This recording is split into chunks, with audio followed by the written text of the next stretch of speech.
Growing up, nakita ko kung gaano kahalaga na sigurado ka sa pipiliin mo. Iba kasi talaga pag komportable na sa isa't isa, di ba?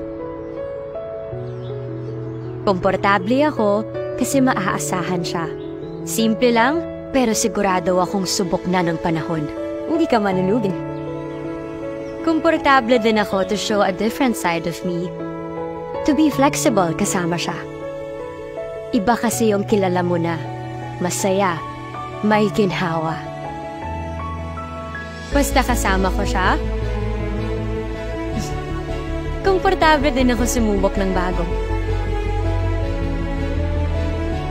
To do something outside the box. Sa paglipas ng panahon, ikaw pa din ang pipiliin kong makasama. I know I'm making the right choice. It's always been you, Eurotex.